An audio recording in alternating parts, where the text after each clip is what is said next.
Journaliste. Bonjour madame. Bonjour à vous et à tous vos téléspectateurs.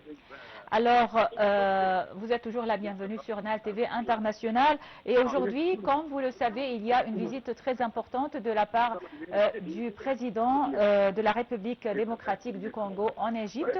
Alors, comment vous évaluez, madame Farid Al-Choubechi, comment vous évaluez l'importance de cette visite africaine du président congolais en Égypte en ce moment? C'est très très important parce que notre président a toujours œuvré pour la réunion, pour l'entraide, c'est-à-dire ce que le Congo peut nous fournir, qu'il nous fournisse, et ce que nous pouvons fournir au Congo. Au lieu des guerres, il y a toujours des ententes, des concertations, aussi un éveil vraiment très important contre tous les dangers qui nous menacent. Oui. Et le continent est tout le temps visé par des ennemis qui ne veulent pas une réunion, qui ne veulent pas une entraide, une concertation entre les pays du continent africain, parce que ça, c'est toujours dans l'intérêt du continent. Et c'est pour ça qu'ils sont contre cet intérêt-là.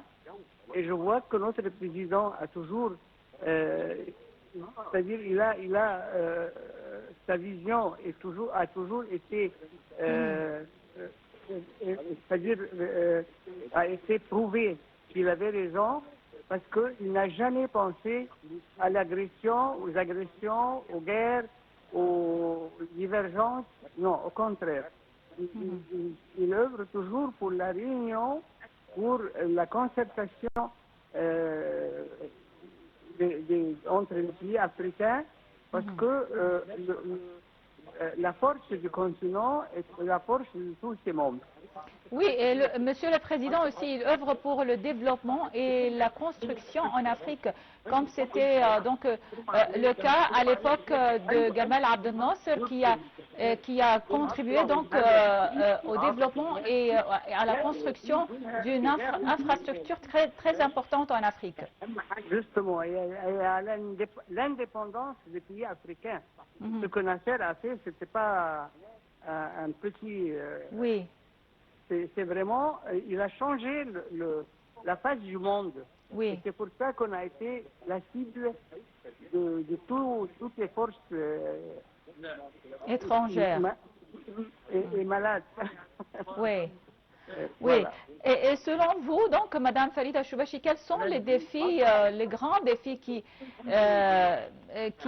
affrontent ou qu'affrontent aujourd'hui l'Égypte et les pays africains?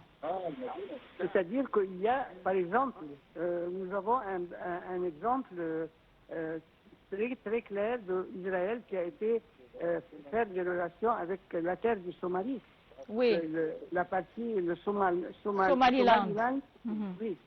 Et ça veut dire qu'il y a des partis qui ne souhaitent que le mal pour nos pays, pour notre continent, mais heureusement que notre président essaye de mettre tout le monde au courant et de parler franchement de toutes les menaces qui nous entourent et qu'il faut confronter, et ce qui peut comment dire, affaiblir et vaincre ces forces-là, c'est le fait, c'est l'union. L'union fait la force, comme a dit le président, et ça, c'est pour ça qu'il œuvre tout le temps, on réunit nos efforts contre ceux qui nous menacent. Oui, alors, Madame Farid Al-Choubechi, écrivaine et journaliste, merci beaucoup pour votre intervention. Passez une excellente journée et on passe à un reportage sur l'Ebola et en visite en Ouganda. Le directeur général de l'Organisation mondiale